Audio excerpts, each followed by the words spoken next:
we're not just about building new roads. Those days are pretty much gone. It's not happening anymore. We're built out. We need to start managing what we've got, the infrastructure we've got, and try to make it, try to manage the vehicles, pedestrians, and bicyclists that are using them today. I think we're sort of preaching to the choir of the people in this room about complete streets, because I think everyone is on board with the concept from listening. But it's been a long process for us.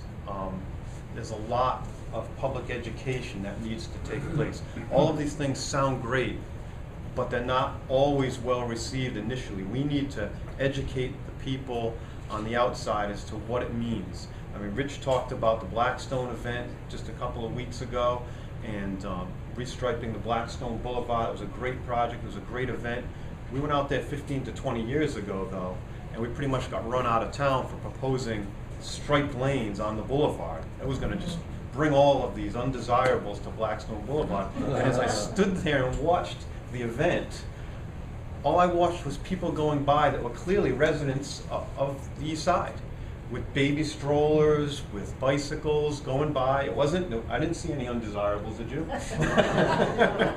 And it was the greatest thing that that community could have, and nobody could say anything bad about it. But we had to change the culture. They weren't ready 20 years ago for that to happen. And I think we had a similar experience here in Portsmouth. I always remind Bob, because about 15 to 20 years ago we proposed, how about if we just restripe East Main Road in the northern part of town to 3 or 2 lanes, and maybe we can calm the traffic. And again, the business people just thought that was going to make traffic go away. They'd never see it again. And all right, so we just kind of packed those plans up and went away quietly.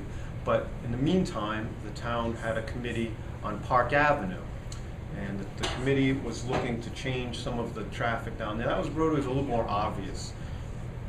I don't know, some of you probably remember the old stone bridge when it was in operation, but clearly we didn't need 4 lanes on Park Avenue anymore. It just stayed that way.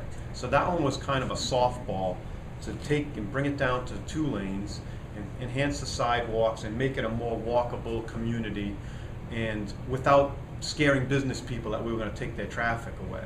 And it took a while, but we got that project out, and I think traffic speeds were reduced. It's a much different area now just because of the changes we made to the road.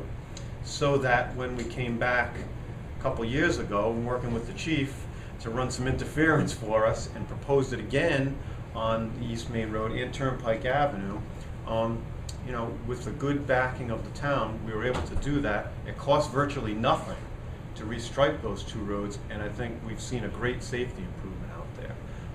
And it's an example for other communities, an example that some communities are listening to. Smithfield, we did the same thing on part of 44. They were a little nervous. We did a test section first and it went well, but recently we've been kind of run out of North Kingstown for proposing the same thing. We have a test section out there now, and hopefully it will go well also. I'm sure it will, just as a matter of whether it's accepted by the business community or not. So this type of thing we can do very, very easily at a low cost, and it brings a quickly reduces the speeds of the vehicles, and makes it safer, and provides an area for bicyclists and pedestrians, not only to use for bicyclists, but a buffer for pedestrians from the traffic.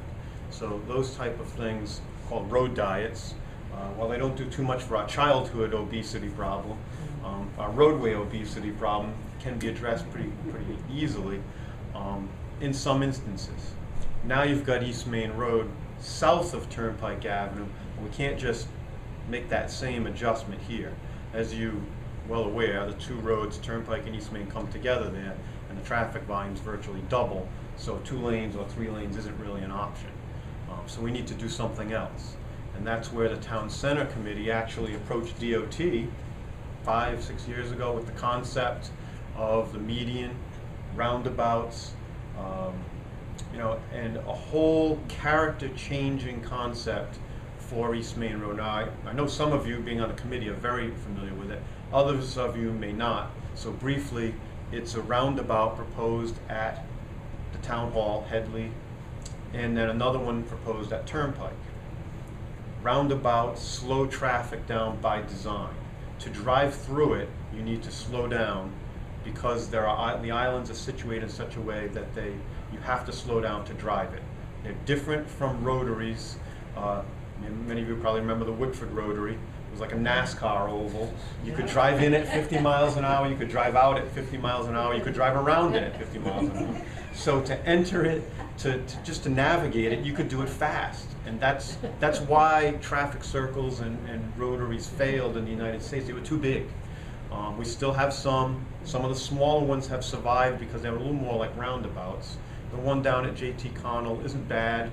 We're going to change it a little bit in the Pell Bridge contract, but if they're designed properly, we took a lead from Europe on this. Now they've come back in the United States as roundabouts. So, but again, it's education. We didn't even get it at first. We, at DOT, we're like, it's still a circle. How can this be? So for our engineers, it was an education process. For the community, this concept, again, may go over very well in this room. We go out and walk it and you see how it will work. But right now in Middletown, the Aquidneck Island Transportation Plan came up with a concept to do one at West Main Road and East Main Road and another at Connington Highway. And it's been it went over well in the first meeting, but now it's getting some resistance.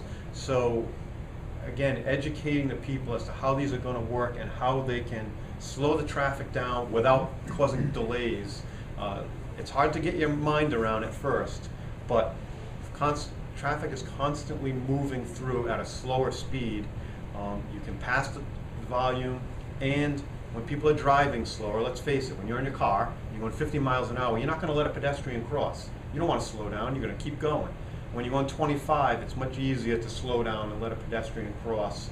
It's just a psychological aspect of driving that these will slow traffic down by design.